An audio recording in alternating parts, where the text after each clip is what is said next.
Hello and welcome to Films for the Very First Time. My name is Jordan. With me is Casey McGeorge. Oh, how's it going, everybody? It's going good. We are doing our first more modern film this week. As if you're unfamiliar with the show, we usually each week pick a film for the other one to watch that they have never seen before. So last week was The Goonies. Casey picked that for me, and I have picked a film that was kind of debating back and forth if I should go more classic like we have been, or if I should take the first dip into the modern times. And I went with Rogue One, a Star Wars story. Wait, we weren't supposed to watch Solo? No, did you watch No, no, Solo? no, I no. was I'm gonna joking. I'm say, joking. I'm joking. I'm joking. so I could do that off the top of my head, I think, but Nah, I kid. I kid. but yeah. So no, we're talking the other one in the time between episodes 3 and 4. We were talking Rogue One, a Star Wars story. Um, which I guess I can give a little bit of info on. This was released in December 16th of 2016, and it's about 2 hours 14 minutes long. It's directed by Gareth Edwards, screenplay by Chris Weitz and Tony Gilroy, with the story by John Knoll and Gary Whitta. Of course, characters based on by George Lucas and all that. Stars Felicity Jones, Diego Luna, Ben Mendelsohn. There's another link to our Secret Invasion recaps we did Yeah. on the Marvel Pod. Donnie Yen, Mads Mikkelsen, Alan Tudyk, Jiang Wen, and Forrest Whitaker, with music by Michael Giacchino. Um, okay, so where was I during this release? So this will probably go into why I picked the film, but 2015, was the year that Star Wars kind of made its big return to cinemas with The Force Awakens. A year after that was the release of Rogue One, in which they were planning to do these like yearly films with like a saga film, then a what they call a Star Wars story, and The then side stories another of different characters and things. yeah, and then like another saga film, and then like that. But that pace did not keep up. But we did get Rogue One, which was the first one of those released, and released right before Carrie Fisher actually passed away. It was that December that she passed away. I think around Christmas, like Christmas, New Year's Eve, somewhere around there. I know she like had her stroke. I think it was like in the week of Christmas, because I remember at Christmas being like talking about it with people and being like, "Oh my god!" Like she, was just talking about how great it was to see her at the end of the film, and all this kind of stuff that uh we were talking about at the table and hoping that she'd be able to pull through. And then I think she passed away like a couple days after that. December 27th is when she Yeah, passed so away. 2 days after Christmas. Um, so this movie I always kind of associate with that time of frame. But I saw this immediately in theaters. I think I saw it 2 or 3 times, and I remember the first time I saw it, I think with family, and then the second time, my wife hadn't seen it yet, and she was still at school. So I was visiting her at her apartment, and I was like, "We gotta go see Rogue One." So we went to like the closest theater around there that we could, and I saw it again. But um, yeah, so that's where I was at this point. Casey, I know you've seen The Force Awakens, so I'm just curious on like when, like what made you miss this one, or like where you were around 2016 and this time. Had we started the break room by that time?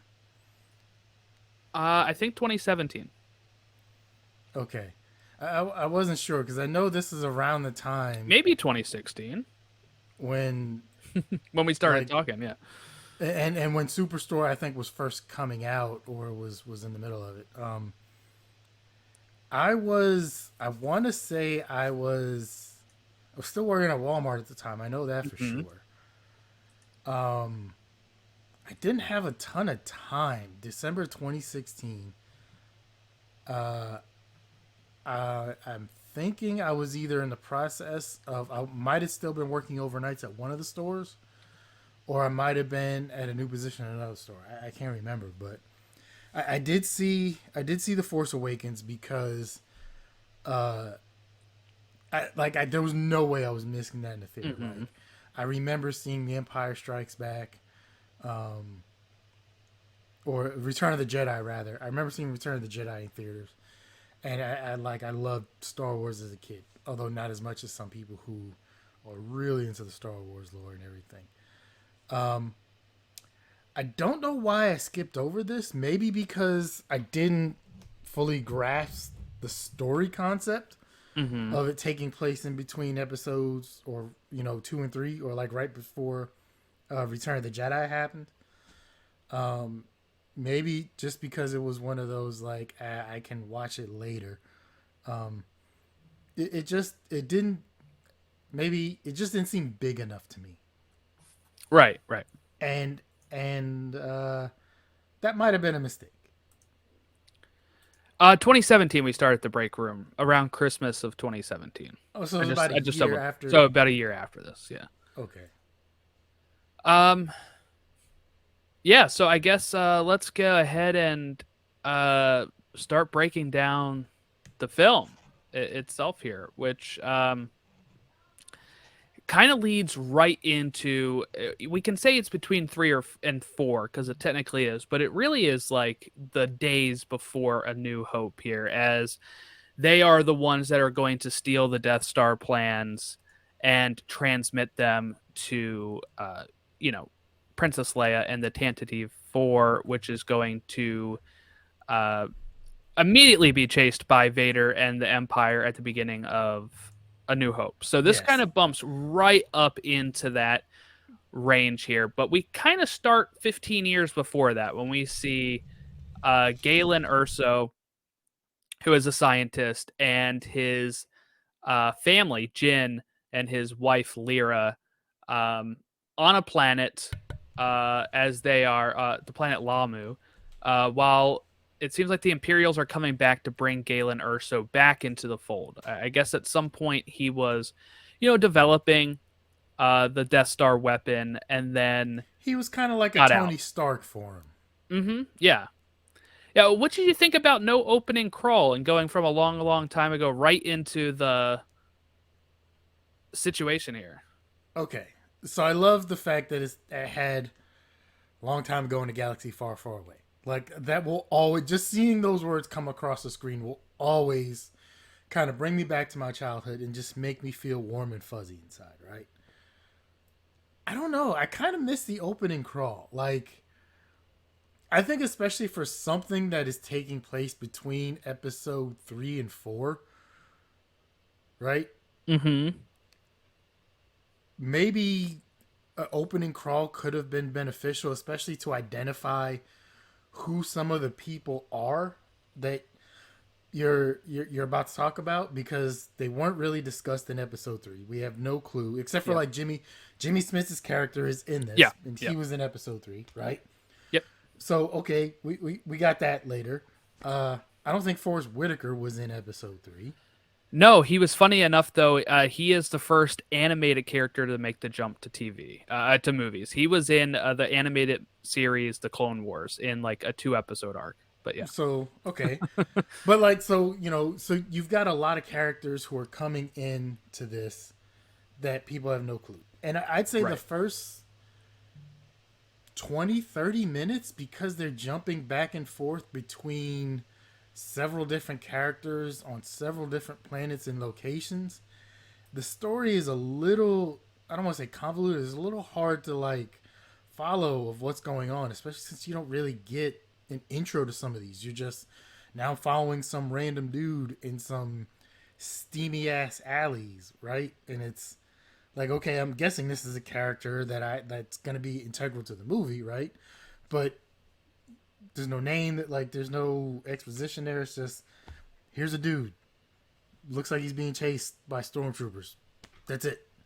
Have fun, follow. Right. Um, Right. so I think they could have done maybe a little bit better job of that, and maybe an opening crawl could have maybe given some of that. without totally telling the whole story, but at least giving you an idea like, hey, this is this dude who used to develop weapons for the Empire has left and is now residing on a planet with his family. Like, okay, you know what? Like, I can get behind that. Now I know kind of who this is. Um, Also, Mads Mikkelsen, great. How many Mikkelsens are there? Because there's like 50 of them. Uh, Yeah. Ben Mendelsohn. As we go back to Marvel and we go back to Secret Invasion, and I had asked you previously, like, what has he done? Because the only thing I know him from is Captain Captain Marvel Marvel. and Yeah. Secret Invasion. Um, really good actor because as much as I loved his character, Captain Marvel, as much as I loved him in Secret Invasion, oh, I hated him in this movie. Yep. Like I despised him in this movie. It's not quite Mateo levels of hate, but it's still like I still despise him enough to where I was like, this dude's really good. If he can, like, I know him from something else that I loved him in, and now it's like, oh, I don't like this dude.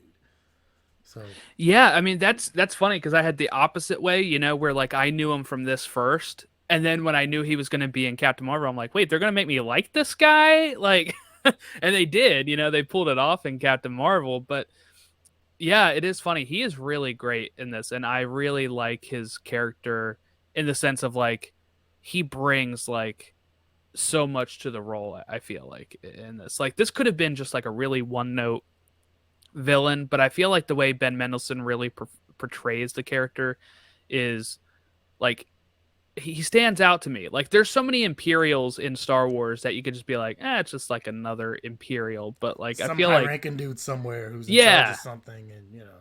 but he really brought it. I felt like, and some of the it is really funny. I guess he does have like really good range, because like he's not very comedic in this, while he's very comedic in like Secret Invasion and Captain Marvel as Talos.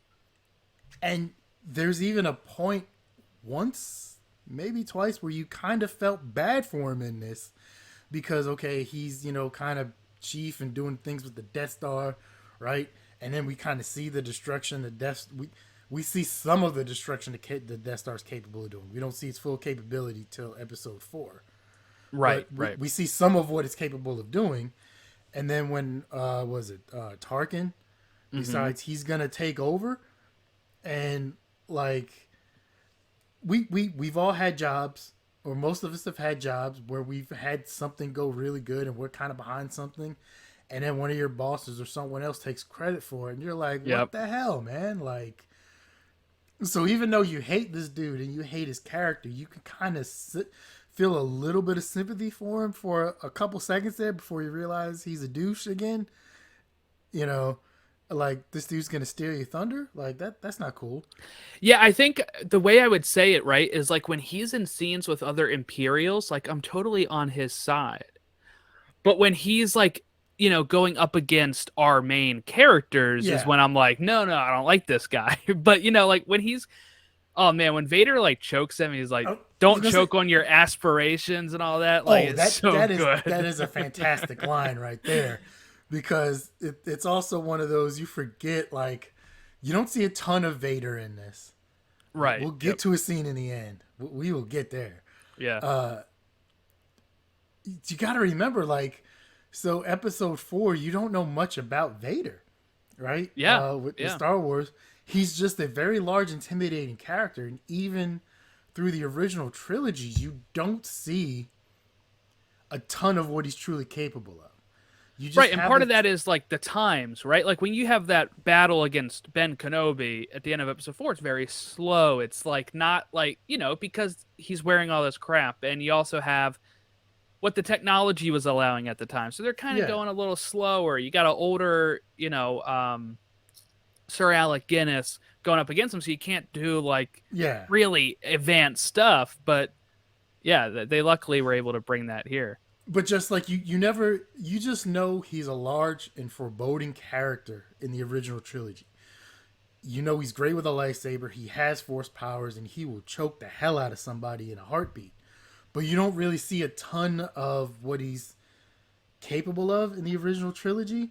You see so much more in like 10 minutes of Darth Vader in this, including just like he's using like a couple fingers to choke him out when Yeah, he yeah. tells him don't choke, and so that's God, I love Vader. Vader's just awesome. He is. I really do. Yeah, I like Vader a lot too. And the one downside is you can kind of hear how old James Earl Jones is in this. Like his voice isn't as powerful as it's been in the past, but like I'm still glad that they had, you know, him voice it because it sounds totally different when it is like somebody acting like him. So I am very glad. James Earl Jones is a national treasure, Yeah. and I'm not gonna lie to you. Whenever the time comes that he is no longer with us, I'm gonna cry like a baby. Between Darth Vader, between being the voice of Mufasa, Yeah. between King Joffrey from Coming to America. How about his old Bell Atlantic commercial? The Yeah, phone is him being the voice Verizon or of whatever. This Is CNN. Yeah, yeah. Um, and I know you never watched The Big Bang Theory, but he Mm-mm. did a cameo, or he did a guest starring role in The Big Bang Theory, right? Where Sheldon goes to some place and he sees James Earl Jones, right? And Mm-hmm. he freaks out. And it's hilarious because James Earl Jones is like, "You're a Star Wars fan, aren't you?" And like Sheldon can't speak. He's just like, yeah, like, he's just shaking his head. And James Earl Jones in that show plays such an exaggerated version of himself. Like they end up going all through a bunch of places and causing havoc. They end up on like a Ferris wheel. They went to Tijuana or something. They got Carrie Fisher to guest star. So like they went and like knocked on her door and ran off. She Mm. comes out with a baseball bat. She's like, "It's not funny, James." And then, quick side note, after many other side notes, apparently that was for filming of that. That was the first time she ever actually met James Earl Jones because Right, because they never like share any and it actual was screen time. and it was just someone else. I don't know the guy's David name. I know Prowse. he just recently passed away not too long ago, but it was Yeah. Dave Prowse in the suit playing Vader. So she never really had an interaction with James Earl Jones. And I guess they had like this magical moment where she called him dad because technically that is her Right. father. And but it's like that was like for the filming of that episode, it was the first time she got to meet James Earl Jones. And but it was just funny because he just played this such exaggerated character where even Sheldon got tired of him and he was like, I can't do this anymore. Yeah, I had to look up how old he was. He's 92 right now. So that day's coming sometime soon. It's Dude, terrifying. we just lost Bob Barker. I know, 99 too. I'd be pissed at 99. I'm sorry. If I end up dead at 99, it's like You got couldn't make it one more year. let me make it to even 100. But Exactly. yeah, we just lost Bob Barker. We just lost two professional wrestlers this week, Yeah. Terry Funk and Bray Wyatt. We lost one of my mail carriers at Jeez. my job. He had a heart attack in his truck. Customer found him, so that was That's pretty rough. depressing. Yeah, but so this has been a rough week for me, man. But I saw Yeah. Bob Barker yesterday. I was like, come on, dude. Can we take a break for a couple of days? Like, I know. I know. It's absolutely crazy. I Uh can't tell you how many days I was homesick from school, yep. And you and just I watch watched that the or like during the prices, summer. Like I'd watch it during the summer too or or like vacations. Yeah, watch, and it's the Price is Right comes on. Like, it was huge at college too. Like if I was going to grab like a snack in the food area, food court we had in our college, it would be like on the TV. Price is Right, you know. you can't. I've watched a little bit with Drew Carey, and I have nothing against Drew Carey. He's awesome, but I'm more connected with Bob Barker. But you can't, like, I couldn't watch one of those episodes with Bob Barker on and see them and watch one of his games that he was doing or whatever and not watch for a couple minutes and try and play, especially when it's, they're doing a showcase or Yeah. he's trying to get someone to guess the price, and you're like, oh no, that's way too high, that's way too low. 12.56. You have to play along for a couple minutes at least. Yeah, I felt like I was always good at that. Like when I worked at a grocery store, like I felt like I was really good at then, you know, It was being able to. it was the showcases that got me because it's filmed out here in California, and the prices for stuff were and Oh yeah. obviously I know they're way ridiculous. I'm a little better at it now, but especially when it was a car. Like you'd be looking at it like that car's not worth. It's a Geo Metro. That car is not worth $25,000. um, back to Rogue One though. Yeah. So I was trying to watch it. Like, so this is probably like I don't know, fifth or sixth time I watched this movie, but I was trying to watch it in a way of at the beginning because I remember when I saw it in theaters the first time and why I needed to see it a second time too is like I enjoyed it my first time, but it was like the real whiplash in the first 30 minutes, like you said, because we're going here, we're going there, we're going here, we're going there, right? And as I was watching it yesterday, I was kind of putting myself in your shoes too, like, okay, first time watcher, like, yeah, I remember how jarring this can be. And I was thinking about the crawl too, like, okay, they made it a point. I think it was very early on that they said like these Star Wars stories are not going to have a crawl. Like they wanted to differentiate them from the main saga. So So like, only the Legacy saga, like mhm. the Legacy movies in the three sets of trilogies would have the crawl. Yep. They're backing off of that though now. With all these next movies they're coming, they're bringing the crawl back. Do okay? Did I watch any of the shows? I don't think I did. None of the No, shows I have watched them. Obi-Wan. I watched Obi-Wan. That's the only one I watched. Okay, okay. Do any of the shows have a crawl or no? Uh the first show that had a crawl now is the recently released Ahsoka. And Okay. it wasn't really a crawl. It was like 3 paragraphs, which is what the crawl is, but like it never crawled. It would like fade in the first paragraph, then the second paragraph, then the third Oh no, paragraph. you can't do that, man. If you're gonna do it, like you got to do it right. Like if you're gonna do that, you got to have a crawl. Like you can't have Hmm. like no, no. I'm not. I no, no, no. I'm not for that. But like I felt like for some of the shows it's fine not to. But I felt like this one could have because this movie we start before the story starts, right? Like we have a flashback that is how we start the movie. Yeah. And then I was kind of wondering, does enough people know that we are following Jin as a child there and then following her in that prison cell? Like, are people making that connection, or is it just like, oh, we flash to this other woman now? I was able to figure that Okay, out. Like I was. I can see how there might be some people who wouldn't like it, like you said, because you're jumping between several different characters. right, right. They might not like. It wouldn't surprise me or anybody else to think that might be a different young lady. They definitely make it clearer later in the movie and stuff, but Yeah. like that first bit, I was like, yeah, I forgot it. Just kind of doesn't even fade. It just kind of cuts to her in the prison, and I was like, oh, I wonder if that was clear enough for people, but. And also, like, I'm a hardcore fan, right? So, like, I followed all the pre-release stuff up to the film, so I knew kind of where I was starting from compared to people that don't look at that stuff. So I know I'm kind of biased in those ways of like, oh, I think, like, if I think something's clear, but I had whiplash the first time too. I was like, wow, we're really jumping around. And after we done discussing the film, I'll talk about maybe why that is too. Why we were jumping around so much. But yeah, because then we jump to her in the prison, and then we kind of cut to, like you said, Cassian in the alley, and we actually see a different side of the rebels here too, because he actually kills the informant that he had.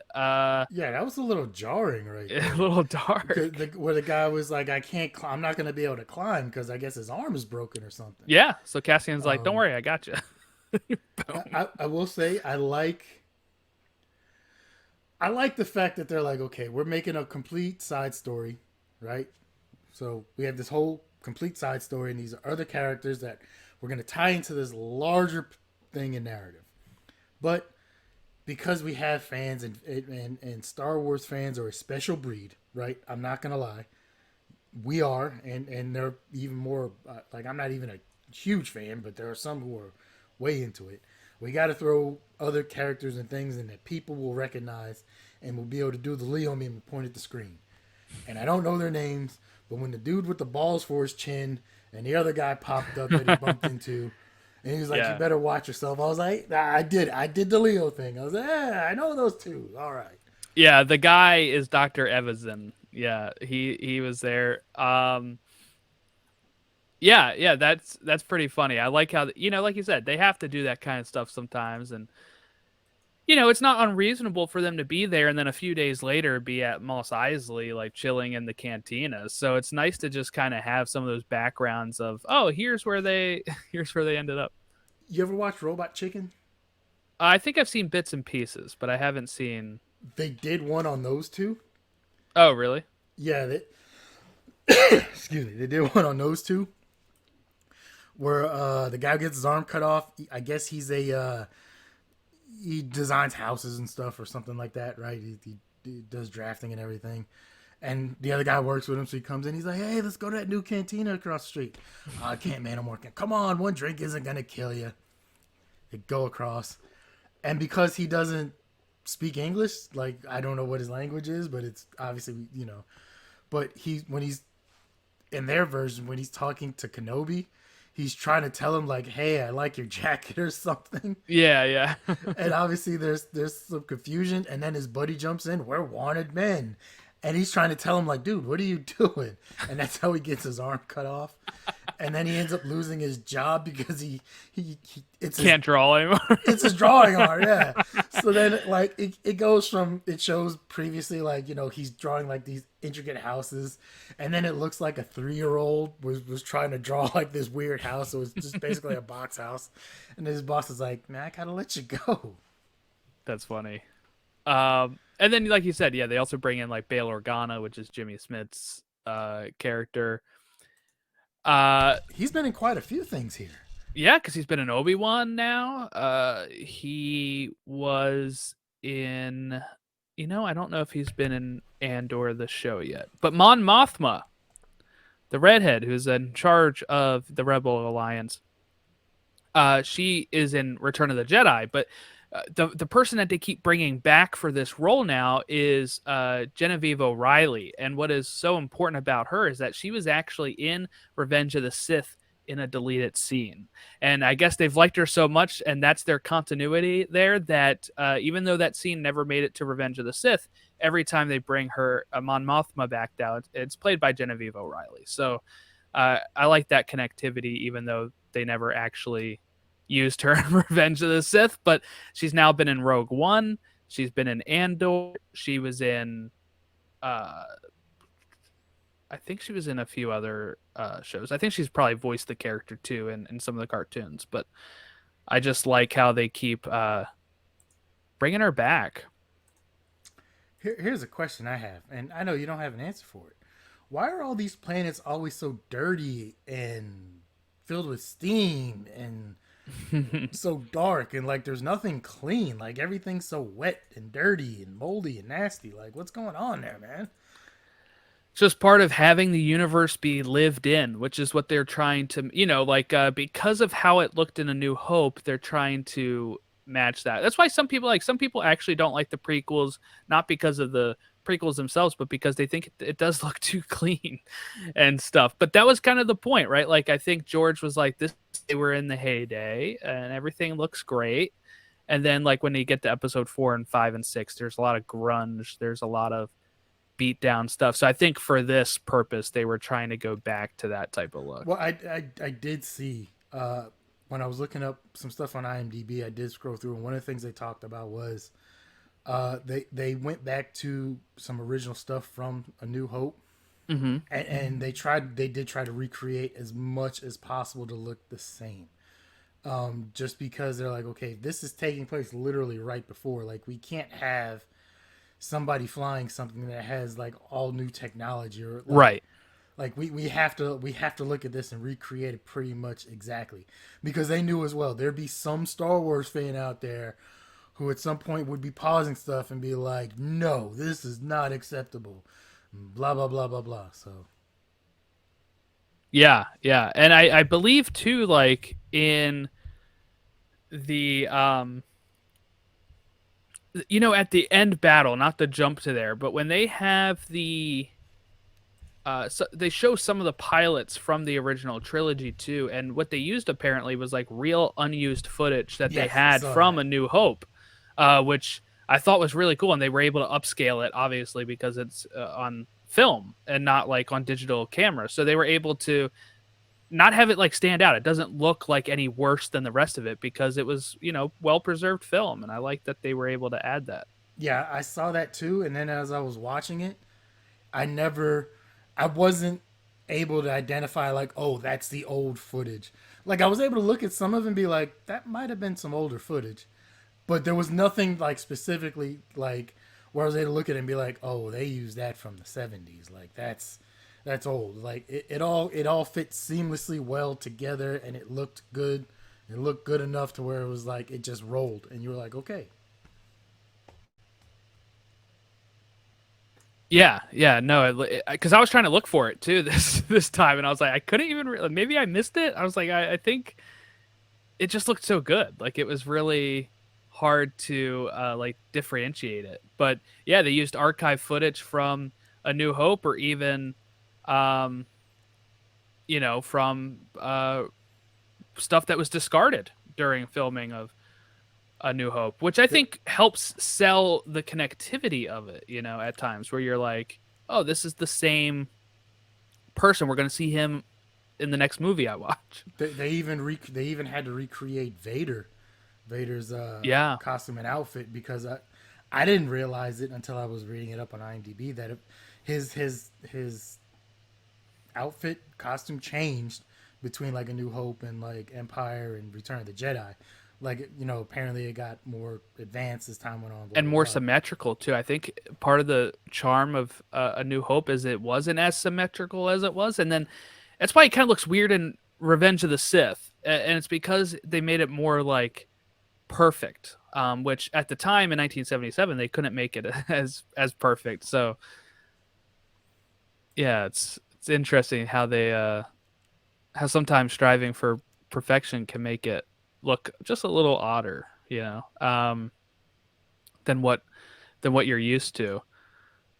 But yeah, so in this film, then as they're we get Cassie and he shoots the guy, he's going to escape, and then we pretty much cut right back again, right to like Jin, who is going to get freed from her labor camp that she is in, and we get introduced to K2SO, who is the Imperial droid that is Cassian's sidekick here, voiced by Alan Tudyk, who voices so many characters and so many different things. But Yeah, he's awesome. He's I an love awesome him voice so actor. much.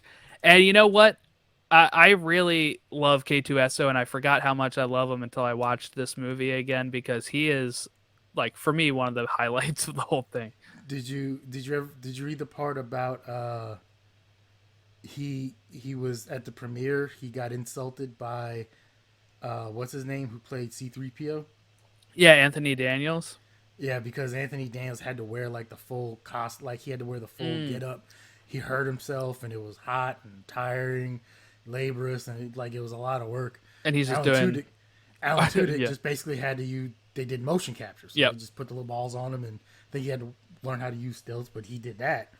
And I mean, it was nothing personal, but I guess what's his name was mad at him about that, and he said it was like one of the greatest things of his life that he got insulted by him because, but also meant to him that he thought he did such a good job doing that Right, that right. so Yeah, I really love K2, and like when Jin hands him the bag and he just like chucks it on the ground like he when they is get he the is Jetta. such a smart ass. Like there's the scene later where he catches the grenade, Oh and yeah. then and then he This is what like two people blending in look like. yeah, and he just happens to know that there's a bunch of stormtroopers coming around the corner, throws it back at him, and then it has another smart ass comment about, yeah, I guess I'm not really needed here, so I'll head back to the ship. Yeah, yeah. Or even when he's like I love when he's trying to act like he has them as prisoner as well, and they're like, "Where are you going with those prisoners?" He's like, "These are prisoners." I'm They're going, like, I'm "Yes, I taking know." them to the prison. if you can point I me in the can do direction it. of the Yeah, just show prison. me the way. But yeah, he cracked me up so many times in this movie. He had a pretty jarring introduction too when he choke slammed her coming out of the ship. Like he just like you just see her go up in the air and there's like this massive choke slam. You're like, whoa, what happened here? Yeah, there's a lot of friction between Cassian and Jin throughout the movie too, and Cassian's kind of got that side directive, right? Of like, we're not bringing Galen back. Like the rebellion wants him to be able to go to. They want to do it proper still, right? They're not ready for war yet. They're like, we'll bring Galen into the Senate and he'll Yeah, say all the bad stuff they're doing, and obviously everyone's gonna be like, "Oh, this is a nightmare. We can't have this." But there's some in the rebellion that think that is not the correct way. They think, well, if that's the guy who's in charge of this Death Star, just take him out, right? Like yeah. he's too dangerous.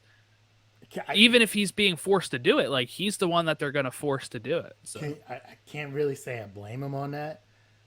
yeah, I Also, get it. plus, like, can you really trust the Senate? Like, and especially we've seen in the prequels, Mm-hmm. you can't really trust some of those senators and things. So They vote for Palpatine to become an empire. I mean, they're totally fine with it, And then what we learn in episode 4, right, is that they actually dissolved the Senate. So it wouldn't have even made much of a difference, I don't think. So really, their original plan sucks. I think the original plan sucks. It's a little naive of them to think that, oh, we'll just do it the right way by the book. And of course, everyone will realize that this is wrong and we'll stop it. But really, once they have the finishing touch on the Death Star, there's nothing that can stop Palpatine politically. He can threaten to blow up any world he wants at that point. So the objective becomes getting the plans, and actually that's the much better the much better route. so I gotta say as well, I always wondered after I watched the original Star Wars. Okay, they got the plans for the Death Star. Hey, there's this one little secret, 1 meter wide thing. It's no bigger than a womp rat. You can shoot it in there to blow up the Death Mm-hmm. Star. Okay, cool.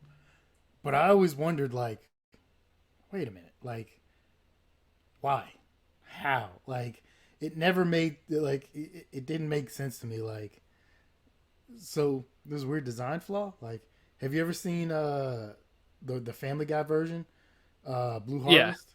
yeah, Where he's like, we just got this one thing. Well, I wouldn't be doing my job if I wasn't asking what it was. It's just a small hole. Oh, can we cover that? Like, since Stewie as Darth yeah. Vader's great, he's like, can we cover that up? Like, is there something we can do with this? Like, you know, you got to wonder these things. But it makes sense now, and I guess it was explained more in Andor of how and more. There was something else that was explained more in recently of why that design choice was specifically made. Well, in this movie anyway, it's more of just Galen made it a fault so somebody would be able to take it down. Yeah. Is what he says. Like, I've made a flaw, and even when he goes up against Krennic, he mentions this as well, I believe. And then I think Jin mentions it on Scarif and stuff. But I don't think they've touched on it too much more. Like in Andor, they haven't even gotten to the Death Star stuff yet. So I think there was Andor is something like, else where they recently explained it a little bit more. Maybe it was what's the one with Baby Yoda there? oh, Mandalorian. Mandalorian. Maybe it was one. Or maybe I'm just completely mixing this up. I don't know. That is quite possible because I haven't watched a lot of these, and I just get stuff from like Screen Rant and various other online things. So I could be mixing some stuff up that's horribly wrong. So Yeah, I think the only thing is that he just wanted to make a fault that would be able to be passed on to the rebellion. Because we know Galen's tight with Saul, who is Forrest Whitaker's character, and he is the one that kind of raised Jin afterwards. And you know, so I assume, Galen's always kind of been anti-imperial, but kind of forced. I'm not sure yeah, how it was before, because at one point we do see a flashback of Jin, in the living room, watching them at their like Coruscant apartment, Yeah. and Galen's got the full Imperial stuff on, and he's having drinks with Krennic, and they seem to be having fun. But like, so maybe some point in that is when he kind of flipped. They went too far, and he decided he wanted no part of it Right, anymore. right. Silly question. Maybe I missed it.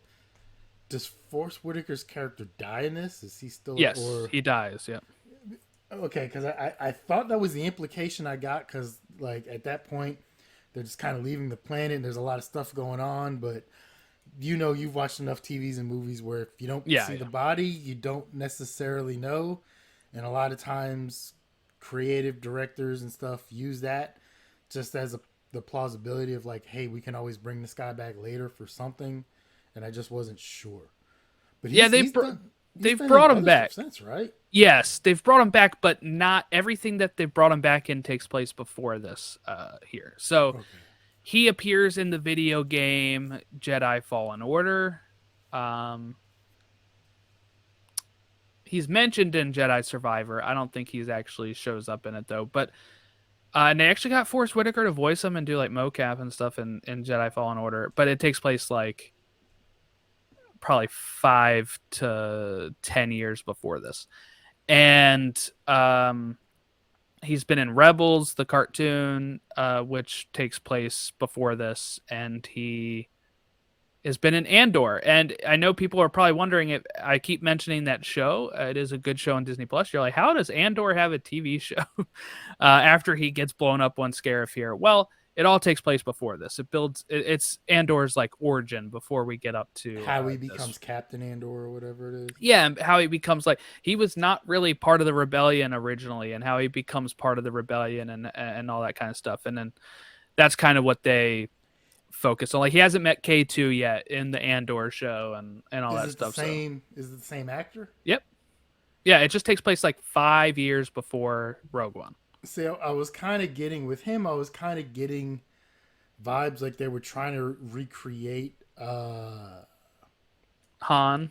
Yeah, Mm-hmm. like they were trying to give us like a modern version of Han or recreate him a little bit since they can't obviously use Han Solo and Harrison Ford was a little too old to do anything younger. But I wasn't sure. I was like maybe that's just me. It's But Han, what I think George originally planned for Han to be before he kind of backed down on that. What I mean by that is like as we see him kill his own informant, that is something I felt like Han would have done before they edit it to make him like not shoot Greedo first, right? Like in the original theatrical version, he shoots Greedo first because Greedo was giving him, problems and was about to shoot him. So, yeah, uh, but I felt like this is like, with how big Han Solo became and how popular he was, his image kind of got sanitized a bit. While this, they were able to be like, no, we'll go full like he is, a real. he's a questionable character. Yes, yeah, He has shades of gray. He's not totally black and white. right, Like right. he will step over the line if he needs to. Yeah, he'll do what like, he says it in here. Like everything I've done for the rebellion, and you know, I like kind of seeing that view from the rebellion too, because they're not all like. Look, sometimes you got to do like crappy stuff to dent an empire, right? Like, I mean, like you're not Yeah, going to be able to win by just singing "Kumbaya," right? So you especially got to when like, they're so advanced and right, have so right, much more than you do. Like, yeah, you got to do what you got to do. But yeah, okay, so let's get to Jeddah here, where we have them removing Kyber crystals, which are what they use to power the Death Star. It's also what lightsabers have to power lightsabers.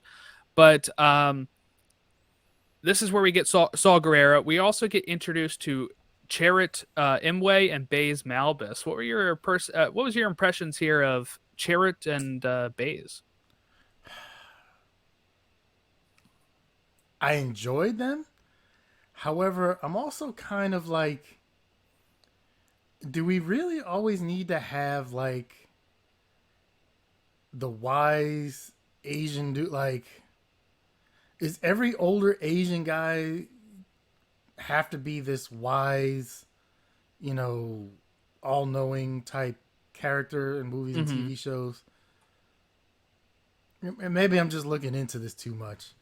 but it's one of those like that's a trope that gets filled quite a bit, and um, I saw that they wanted Jet Li, but he wanted too much money. Oh, really? Um, I like Donnie Yen. He did a really good job, I feel like, as Cherut. oh And he kicked ass, and his character yeah. was awesome. Like, don't get me wrong, especially for a blind dude, like he was quite phenomenal. Yeah, I love But that line when they put the bag on his head and he's like, really I'm blind. blind. But no, I get where you're coming from. But yeah, I think that I think one of the things that makes me so interested about it is like he's somebody that believes so much in the Force, even though he's not as adept. Like he was never a Jedi or anything. He is just somebody that believes in it. And I think one thing I like about their dynamic with him and Baze is that he mentions that uh, that Baze Malbus was actually at one point the most like dedicated to The Force. the Force and stuff, and has kind of become real cynical, I guess, since the rise of the Empire and all that. But Not gonna um, lie, I would definitely would have enjoyed seeing more of those two. Like the I would yeah, have they get introduced enjoyed kind of late. Yeah, seeing I would have enjoyed seeing those two spun off into some of their early adventures, or what, like, was he always blind? Did he become blinded later in life? Like it, and like you said, like his experiences with the Force and Maze's experience with, like, their experiences with the Force and how they got to that point. Because obviously we can't see any more from him because he did not make it through the movie, which I was very sad at. I was like, come on, man, like, don't kill yeah. the Did you dude. think did you go into knowing that most likely these would all die, or were you holding out hope that because all of them do, all of them die? I did not expect the story to get that dark, but then once everything started playing out and you realize they are truly outmanned, outgunned, like what they accomplished in this story through sheer will and luck was a miracle. Like, if any number of things, one thing goes a little sideways in any of that, none of this happens. Right? It's one of those, like, everything has to go picture perfect or happen at those exact times. It's almost like Doctor Strange, where he told Tony it was like one chance in Right. 13 mil. Like, and this was the one for them where everything went right. But unfortunately, part of that is a bunch of people didn't weren't able to make it, which is sad. But that's also part of, like you said, fighting an empire. Like, there's gonna have to be sacrifices in order to get to better times, and people are gonna have to lose their lives in order to get to better times to make it better for everyone else. Um, Yeah, I mean, when I remember going into this movie thinking like most of the general sentiment was that people were saying none of these people can survive. We never see them in the original trilogy. But for me, I was always like, well, it doesn't mean like they could be at another base, they could be doing other stuff. But as this like once we hit Scarif and that stuff happens, this movie really for me is very tense in the sense of like I'm on the edge of my seat and I'm thinking like even as I'm watching it for my fifth time, I was like, oh my god, like they got to get all this stuff done. I'm like, you have the issue where the original plan is just grab the thing and get out, right? And then well, they have the gate that puts the shield over the planet so you can't get in, and then they have uh you know they have communication shut down, right? Like the yeah. tower, and then they have to go do that, or uh And so this yeah, person has to send people over here to turn a switch, and these people over here have to wait for the switch to get turned to do some other yeah. stuff, and then And they all have of to a lay down sudden, their lives. Like, Bodie Rook is like laying down his life to get the thing plugged in, right? Like he's yeah, got the huge wire, he had the cable he has to the get plugged in. the droid has to sacrifice himself Yeah. basically and lock our two main characters in And tell order them to, to climb, yeah. yeah, in order to get to What was the code name for it? Stardust. Yeah, in order to get to the plans, they have to find a way out to go climb, to get the plans. It's not as simple as going through the towers and just pulling it out. So like, yeah, like I said, any one of those things goes a little haywire, is off by a couple of seconds here or there. None of it's capable of happening. And then, yeah, I mean, that it's just like I, I remember like the first time I was watching, like I said, like that first 30 minutes, I was kind of like, I was all like, man, we're really jumping around. Like, I'm hoping we settle a little bit. And then, really, I felt like, you're getting introduced to all these characters. We're still getting introduced to Chirrut and Baze by the time we get to Jeddah. Then they're going to, she has her talk with her dad, and uh, as they go to that, Imperial base where they're working out of. And then, like I said, you go pretty much right to Scarif, and that for me is where the movie really made itself. And like, I just love everything from that point on. Is just constant, you know, action, but also, like I said, I'm on the edge of my seat. Like, man, I just wish we could get these people to survive. But I didn't walk out like bummed that they all died either. I felt like I bought into their cause, of like, oh, okay, they have to lay down their life to get this thing. And then when you see how close Vader was to getting it too, like, you're like, man, this was it. This took everything for them to even get these plans. Look, so this is the part I was talking about, where you get to see how awesome and how powerful Mm-hmm. Darth Vader is.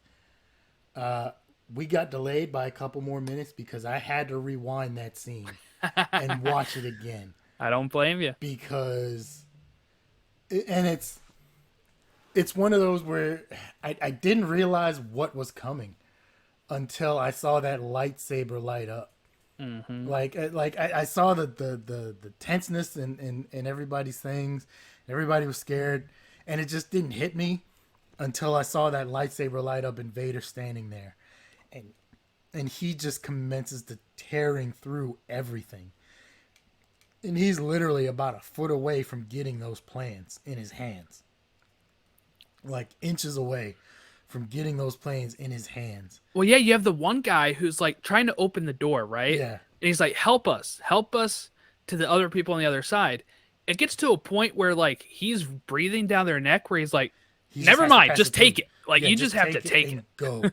And at that point, there's nothing else you can do. Like you know you're on a very limited amount of time here with Vader breathing down your Yeah. neck like that. Like Especially once you see what he just did. You're what he's like, doing to everyone else. You know the chances of survival are zero. So at this point, yeah, you need to figure out, okay, like I have to get this along to the next group of people, and so on and so forth. And they finally get it on the ship, and the ship pulls away, and that literally leads us right into episode 4. But just that, I mean, it's 3-4 minutes, I think, maybe tops, that whole scene. But yeah, yeah. just It's shorter than I thought it was, actually. Like, because I was really excited to watch that scene again. I was like, oh, I thought this was longer. Like, I thought this hallway scene was longer, but he makes so much quick work for and that. it's so intense and it's so great. And it's by keeping it in that hallway and keeping it so claustrophobic and so just tight in there, where there's no place for anyone to go, and he's just throwing guys left and right, and he's throwing his lightsaber back behind him at a guy on the ceiling, and Lifts the guy up in the ceiling and just like slams him down. force Like, pulling like blasters away from people and all these things, and you're just like, dude, this guy is, yeah, I am that, like I said, I had to rewatch that scene again because I was like, this was too good, and I can only imagine what the theater was like when that happened. oh, it was legit. The theater was legit. Really, like that experience for that scene. It always got so many like gasps and people almost like applauding at seeing Vader actually chop some people down. Um, like you said, Like, we never saw that before. yeah, you hear of how he's this badass and he's intimidating, but you never really get to see anything in the original trilogy. And that, like you said, it could just be because of Uh, what we did see just didn't leave a lot. His fight with Alec Guinness is Obi-Wan. Alec Guinness is a little older, so can't do much. Um, there was the weird part in the first one where some random dude tells Vader to stop, and he's like, "As you wish." And I don't think that's ever been explained to me in a way where like that makes any sense. Mm. Uh, like in the first one where he's talking about like the forces, this horrible religion or whatever, and he starts choking him, and there's some other dude next to him I that's think it was like, Tarkin that tells him to stop because Tarkin kind of has some control over Vader a bit. It's not really, I think, until we see Tarkin die in A New Hope that like Vader gets really unleashed. Empire Strikes Back and Return of the Jedi. So I guess let's talk about Tarkin. What do you think about Tarkin? This is fully CG here. yeah, I read that they used someone else was playing the character, and then they CG'd his face on there. I Did like he look seeing more. normal to you and you were watching, or could you I tell? would Or I wouldn't have been able to tell, honestly. It wasn't obvious enough to where like I would have looked at it if I hadn't read that and been like, his face looks a little off. It looked. I thought they got the original dude. Like I didn't know, and I think the guy, I think he passed away and he wasn't yeah, around. yeah. This So is and this movie is 7 years old at this point. I think it looks pretty good still. yeah, yeah. I just watched it on Blu-ray on my Xbox, and I was like, yeah, I couldn't tell. Um, I love seeing more of his character too, just because he's a real dirtbag. He's another one that's very easy to hate, Yeah. and like I said, it got me to like Ben Mendelsohn's character just a little bit for a couple minutes here and there. Like, like oh, I kind of like him. Oh yeah, that's right. You're a turd too. I can't like you. Damn. Uh, Yeah, I kind of like that.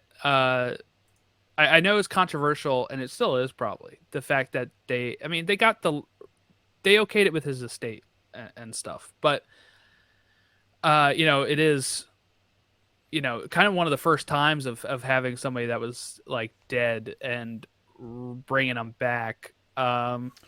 For me, I like it in the sense of continuity. Like I like that this doesn't just look like another guy, and then like 2 minutes later, when you pop in A New Hope, it looks like somebody else. But yeah, okay, so different, uh, kind of different under the circumstances. So obviously in the MCU right now, there's some issues with can't think of his name. oh Um, yeah, the Jonathan Majors. yeah, with Jonathan Majors. Would you, if that can't be sorted out, would you prefer if they got someone else to play Kang, or because like, and that's a little different because I guess with Kang he can kind of, he has different variants. Yeah, you could It just can do a different it, variant. it can still be the same character, but like I said, it's a little similar in the aspect of we've had Kang for these roles, we know him, we've seen him, and then for another movie or something else to come along, and now it's somebody completely different. I'm more okay with that, and I'll tell you why. I'm more protective about Star Wars than I am Marvel. So in the sense of like Marvel, we've already had like Terrence Howard and Don Okay, Cheadle. yeah, Like for me, like for Star Wars, like I'm more protective about it in the sense of like, look, we have recasted people before, right? Like we have Ewan McGregor, right? Is Alec Guinness, is Obi-Wan. We have both of them play the character, but they're separated by years. It would have bothered me more if we're like I said, going about like this takes place 5 minutes before A New Hope. yeah. Well, Like that would have bothered me a little bit more. Obi-Wan, and the prequels take place years before, so Right, that right. So kind you of, can say you like I need can someone see how younger. he can get there. Yeah. Um, but I can see why it bothers people too. But like my opinion is always if the family okays it or the estate okays it, I'm okay with it. Right? Like, but if it's against the person's wishes, then I'm not okay with it. I think everybody deserves that opinion of like if I was an actor, I would probably okay it if I was part of a franchise that I loved or something like this. Like if I was part of Star Wars and I'm like, in my contract it says if I die they can use my face, I'd be like, only for Star Wars. Sure. I'm not going to let you make me in a new movie that you're making. Yeah. But like sure, like why not?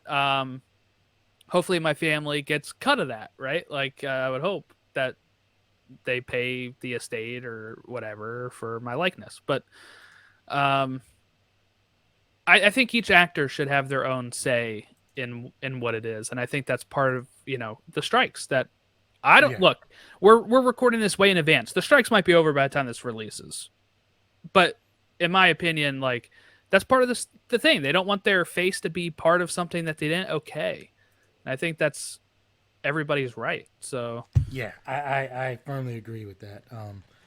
The whole aspect of them recording actors and background yeah, actors for AI, and then saying we can just use this basically in perpetuity forever. That's not cool, man. You need to pay these people for work. Um, and honestly, you don't need to yeah, be using AI for stuff like that. Like these people put even background acting is acting. like It's a job. it takes skill. Like Yeah, not everybody can do it because you have to like kind of just seamlessly fit in and not take away from a scene and not to be too boisterous or over and act like you're talking when you're really not talking. Like I know a couple people who do it, and it's not it's not everybody can do something like that. right, right. I think everybody thinks they can, but Yeah. I don't think they can. Yeah, no, not everybody can do it, but I know some people who actually do it, and it is not as easy of a job as people think. So I firmly stand with him in that aspect. Fun story about Scarif and how it got its name is apparently Gareth Edwards, who was directing, was told he can name a planet and name the end planet because the guy who was writing the script, I think it was Gary Whitta, had already named so many planets. He was like, I just can't keep coming up with names. So Gareth went to like a Starbucks and they asked his name. He said, "It's Gareth," and they heard it's Scarif. And they wrote it on his coffee cup like that. So that's how the name Scarif came to be. He came back to Gary Whitta and said, "Let's name it Scarif." So I thought that was a funny story. I've read a lot of those Starbucks naming things where they're like, it's this name with a Y, and then Yeah, next thing you know they put a Y at the beginning of it, and it's just like no, that's not where the Y goes. But right, right. Like what are you thinking when you say this stuff? I have a funny story with this all the time because I think it's insane. My dad's name is Chuck, right? He put in an order for a pizza. This is like almost like probably 20 years ago at this point. But he put in a name for a pizza. And when he went to pick it up, he was like, "Pizza for Chuck?" And they were like, "We don't have Chuck. We have one for truck." Why would you name what? Who would name their pizza? Who would name their son Truck? One, but I mean, like, why would you? Like, oh man, it was really bad. okay, in all fairness, you are correct, but I can't. While I don't know anybody personally named Truck, I could see it happening, especially possibly in the South. Yeah, I mean, look, Gwyneth Paltrow named her son Apple, I believe. yeah, yeah. So it could happen. It's not It could, but it's very unlikely. 30, 40 years ago, that would have been out of the realm of possibility. I think from 2000 on, that's always like, it could happen. Yeah, it's like, hey, you know what? If you don't know, just like clarify the name while you're on, while you're on there if you can. Ask them to spell it. Yes, yeah. Um. Okay, so I guess let's kind of talk about. Oh, were you surprised by the Carrie Fisher de-aging there? No, Like, I think I read and saw that at the time after it came out because that was another big controversy. I think that was one of the first. and she did okay, by the way. She was still alive at that point. I think that was one of the first uses of de aging like one of the first big uses of de aging in movies I can remember. I think so, because the year before that was Ant-Man, and that was the first time I think it really made the waves with Michael Douglas. Yeah, but I think he was still. I think he was still playing the part or whatever. He was, yeah, yeah. And then This was just different, yeah. They just yeah. mapped her face on somebody. yeah. So like I remember that. I remember she was like you said, she was still around and she was okay with it. Um, how else would you end the movie otherwise? Like to me, for this particular movie, that was the perfect ending because you could have just ended it with the ship leaving off and Vader there angry. Okay, like you could have ended it, and anybody who's a fan or knows, Star like knows where it would lead. Like, okay, got it. It is what it is. But for this particular story, um, yeah, being able to hand that disc to Princess Leia, which now literally leads us immediately into Episode 4. It was the perfect way to tie the two together and the perfect way to end it. And there was no other way to do that. Like, It makes it way clearer for people too. I feel like some people may have walked out without that scene and been like confused well now, if they're not hardcore. You know, well now they may here's the not know it's thing that too. ship or something. The fact that they did it before the credits, I think, was Mm-hmm, perfect. mm-hmm. If that had been something like if they would have tried to do a post credit scene and that was in the post credits, you would have had some people who would definitely would have left, wouldn't have known, and then that kind of probably would have ruined it for some people. Like really, but because it was actually part of the movie, and it led into the credits and led into I think John Williams, that the Star Wars theme, and like that got me pumped up for a second. As soon as I heard that, I was like, okay, like I actually want to watch the original one now, but I can't because I got to get on here to do this podcast with Jordan. So Right. Um, yeah, I think I've done that before though. I think I've watched both back to back, and I'm like, this is so much fun. Like seeing it immediately after. Um, yeah, so I guess we'll wrap up the main talk of the actual movie here. I just wanted to kind of highlight that part of the reason why I do think it's a little jumpy at times and stuff is because there was a lot of reshoots. There was a lot of reshoots here. The film is kind of ghost directed by Tony Gilroy when he comes in 2016 and reshoots a bunch of stuff. Gareth Edwards uh, was still involved.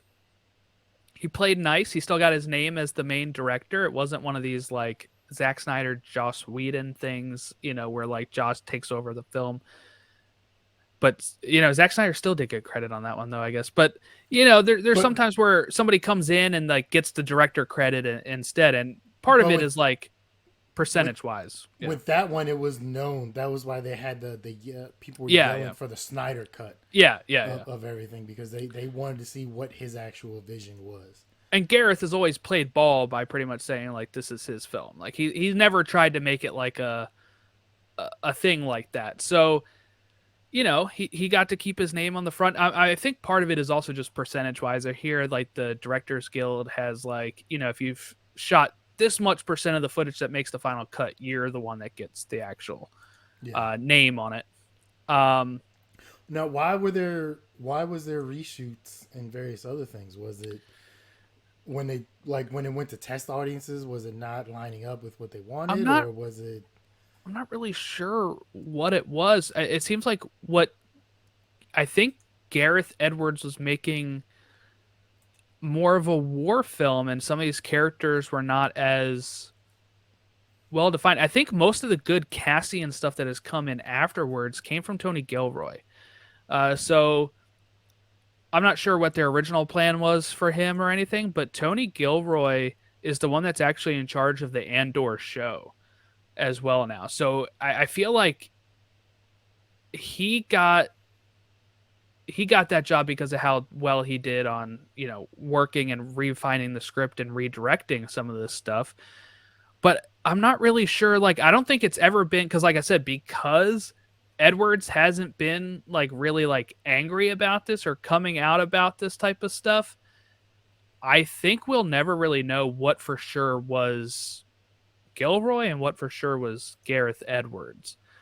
Um, I didn't even know that there had been reshoots and someone else was Yeah. directing pieces of it till he just said something. So So in the original script, Edwards had the main character surviving because he thought Disney would not allow the dark ending, and Disney told him, "No, that's fine. You can kill them all off." So I don't think that was Gilroy adding in there. I think Edwards then went back and was like, "All right, let's do that." Now it went 5 weeks of reshoots with Tony Gilroy writing additional scenes, and he was also the second unit director under Edwards. Um, Gilroy oversaw the edit and additional photography with Edwards, um, which tackled several issues, including the ending. So I'm not sure how it originally ended, but they fixed some of whatever the ending was. Maybe it wasn't as clear of Jin and Cassian dying in that or not, but something got fixed along the way. And I remember everybody thinking this was going to be a really bad movie because of that. People were like, "Oh my god, this is..." And now this is like the darling of the Disney Star Wars. Everyone says this is Disney's best Star Wars film that they've put out. Is this one? And I say part of that is probably because Tony Gilroy did refine some things, but like I said, I don't think we'll ever know. I don't think we'll ever really know what changed. But it's interesting. It is interesting just to know that, how would it have been received if it went with the yeah, original version, because we don't even know what that was. um, but yeah, so just a little bit fun trivia there.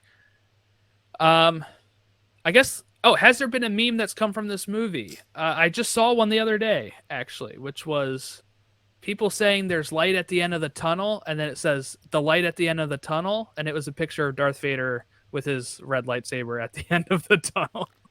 yeah, that's not a tunnel you want to go down. That's it's gonna be a bad time. All right, so let's get to rating it. I'll go first here. I rated it 5 stars. No surprise here. This is I don't know if it is my favorite uh of the Disney Star Wars, but I really do enjoy this one. I like having a side story that I can just pop in and just watch, and like I said, immediately put in episode 4 afterwards and be like, wow, this is so much so much fun. And we still got to see 3PO and R2 in this film too, which I enjoyed. Yeah, there was that quick one. Forgot about that. So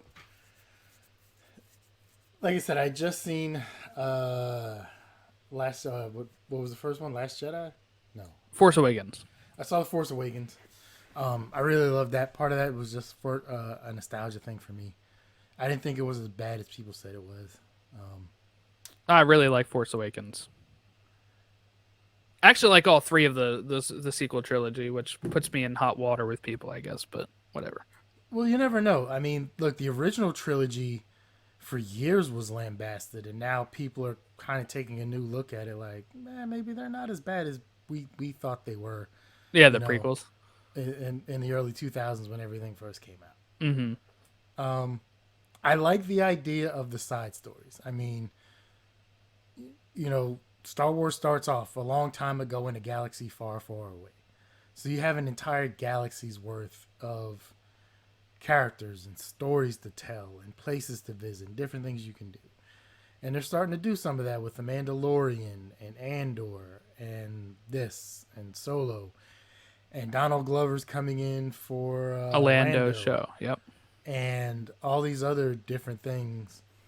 And these are just like the main things that are attached to like the main story. This isn't even like a side story from a side story, right? Like I said, if they wanted to, they could get they could do side stories on like that doctor who got his arm cut off, and like you know, people have said they want to see like some Jabba the Hutt stories of like what he was like beforehand and various things, right? Mm-hmm. And then those are interesting. I like the idea of knowing how the Death Star plans came about and everything. The only thing that takes away from it for me, like I said, is just that maybe that first 30 minutes, because it just, there's not a lot of explanation. There's some jumping back and forth.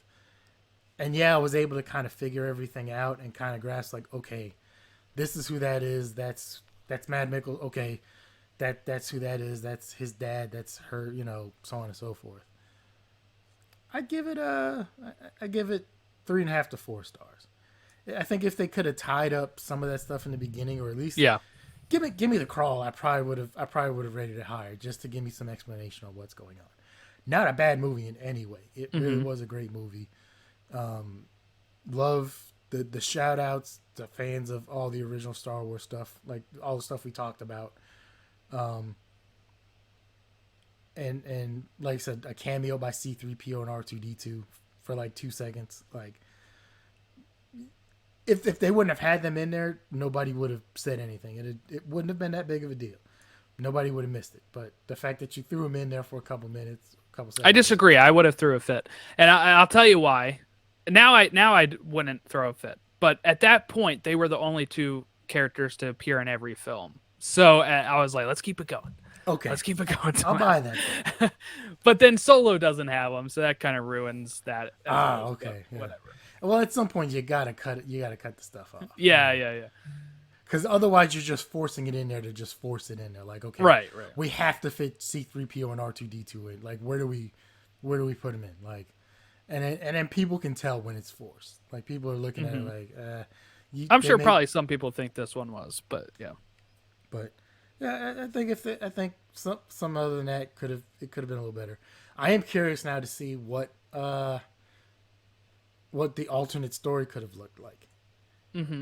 And I'll be honest, watching this made me so excited for Starfield later this week. Yeah. I saw somebody made the Millennium Falcon in Starfield or whatever, or like they have like the. I don't know how somebody would have already done it, but they had it out there where they're like, here you go. Yeah. Okay. So 3.5 or 4 for you, 5 out of 5 for me. Like I said, I'm very biased towards Star Wars and stuff. Though, so. I get that. I've had a rating that was a little biased last week, so I kind of get that. All right. So our next movie here is going to be Casey's pick, and it is going to be released the week of Halloween here. So I think we're going for something a little spooky. Casey, what do we got here? All right. So as I was going through your list of movies you haven't seen, and as we talked about it last week, like when this was going to be released, it's the week of Halloween, right? We're recording this early. It's like 100 degrees out here in California. But it's going to be released the week of Halloween for this next upcoming one. And I was like, all right, spooky season. We got to do a horror movie. I had it narrowed down to 2 choices. Get Out from Jordan Peele and 13 Ghosts. Now, so is Get Out the one that is the better one that you're saving? I like both of these movies. Get Out for me was such a phenomenal movie. There are 2 movies in history that I've gone to the movie theater to see twice. The original event, or the Avengers, and Get Out. I went to the theater a second time to see Get Out. It was that good for me. And there's not a lot of blood, not a lot of gore. But the only problem is it is not free to stream anywhere right now. And it's also that's surprising, actually. It is to me too. Now, that's at the time that we're recording this. Who knows by the time this is released in October? True. Like, it might actually be streaming somewhere for free because these things come on and off platforms all the time. But it's also somewhat of a relevant movie in some ways. And it's not necessarily one that you have to watch at Halloween. I will say it surprised me, and I'll talk about this when we do watch that because we will at some point. I remember Jordan Peele from Mad TV and Key and Peele. And when I first heard... And Weird Al's White and Nerdy music video, Key and Peele are in that too. And I think, was it before or after this? He did Keanu. They did Keanu where they have It was Keanu before, I think it was before Get Out. Yeah. Yeah, and Keanu Reeves is playing a cat, right? Like, that's just awesome.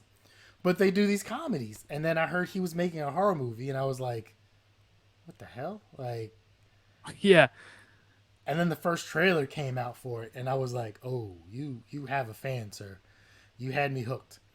Um, but we will save that for another day. 13 Ghosts. It is free to stream on. Max. Yes. Uh, Matthew Lillard, Tony Shalhoub, I saw Tony Shalhoub on this. You know what? I am very excited to see Monk Shannon Elizabeth. from American Pie. What Yes. happened to her? She's been did she leave acting? No, I don't think so. I haven't seen her. I haven't seen her name in anything for a while. F. Murray Abraham is in this. Yes. Yeah. There's some language. Yeah, There's it's a rated little. R. There's a little bit of gore in this. It's not. It's not horribly gory, but it is a horror movie, and there's a little bit of gore. The basic premise is a man gets a man down on his luck. Tony Shalhoub. His wife died in a fire. He's raising his two children on his own. He has a nanny, which I don't know how he does, played by rapper Rod Digger. He has a wealthy uncle that he really didn't know who leaves him this house. What he doesn't know is that the house in the basement of his house is 13, or the ghosts of 13 individuals. And shenanigans ensue. This is one I wish you could see it on DVD or Blu-ray because there are deleted scenes. Well, not deleted scenes. There's some extras that go along with it that explain the 13 ghosts. And like once you see that, like a lot of it just kind of gives a little more of like who the ghosts are and what they are, and it kind of makes some of it makes a little more sense. They explain some of it in the movie, but this was a very creative movie for me. And I'm a big horror movie fan, and I really enjoyed this. I don't think you will too much. You might like it, but I've never even heard of it, honestly, and the IMDb is at 5.6, so I'm very curious to see how it's. What is that, out of 10? Or is it... Yeah, out of 10. Okay.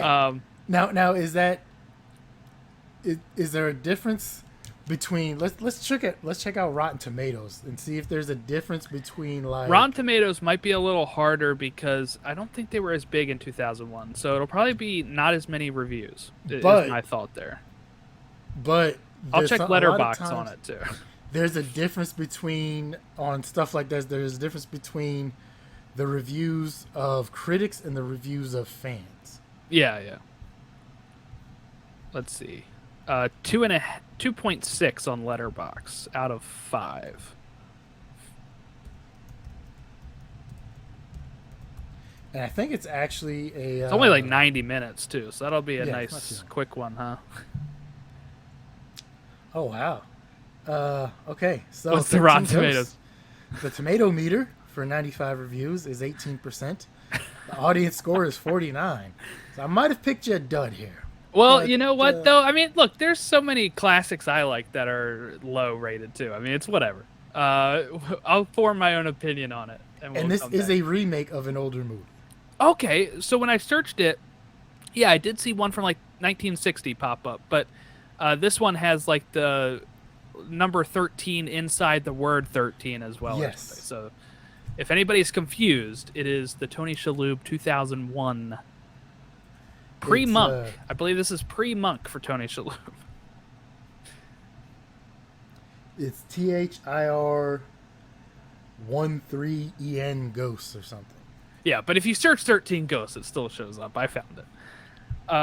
Yeah, so on Max, that's what we'll watch for Halloween this year.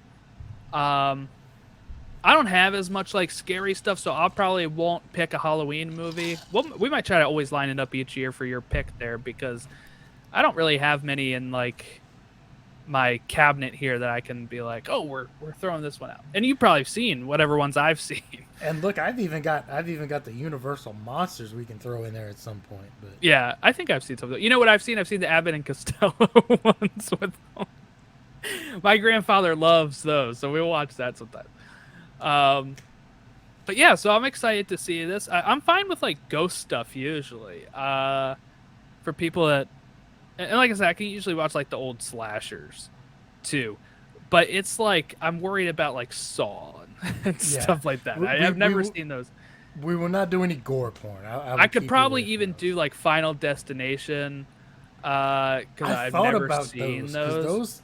those are Those really seem original. funny, yeah. But In the as sense they of like how insane it gets. that's the thing. As they went along, eventually it became to be like, okay, we have to come up with new and more creative ways to kill these people from out of nowhere. Yeah, I know there's one with like a log, like the log truck, and like people saying like, That frightens a lot of people now to yeah, this day. But like, the original premise was great. Which the original premise for that actually was an X-Files. It was meant to be an X-Files episode. that, like I feel like that fits with X Files. Where death is following these people along, and then eventually it leads to they made a movie out of it. Then they made sequels out of it, and the last or one of the last ones. Yeah, because they're making another one, I think now. That's what I read. One of the last ones. Spoiler alert for 20-year-old movies, right? It actually leads back to the original movie. Yes, I've read that. I read like synopses. So like the original movies, it's a high school class trip where they're going to Paris. Which, who has a high school class trip where they're going to Paris, France? Like what the hell? Like kind of high school is this? But so they go to get on a plane. One of the kids on the plane, Devin Sawa, has like a vision. They get off the plane. They get kicked off the plane because he causes an issue. Then the plane blows up. Everybody dies. But then death, because they were supposed to be on the plane, death is basically following them, killing them in order they were supposed to have died on the plane. And then it continues on through the sequels, blah, blah, blah. Yeah, it looks like they're making a 6-1, which is going to have a story by John Watts, who did the Spider-Man films recently. And Directed then, the Spider-Man movies. So eventually, if I don't know if it was the last one or for one of them, they kept it. They did it really well. They hit it really well that it was actually a prequel. Mm-hmm. But some people were able to spot it when they were watching it because between license plates and like Tech. yeah, cell phone tech and everything, and then eventually they end up on the same airplane and they use some footage from the first movie. That's cool. And that leads back to it, and you're like, oh wow. So I like when they try to do that stuff. Like when it's like, let's keep this a surprise. This will tie into the first one. I like when that kind of stuff happens more than when they just come out and say yeah, that kind of stuff. so But that's not what we're watching. We're watching 13 Ghosts. Let me clarify that for everybody. It's on Max, and we'll catch you next week talking some Halloween spooky time.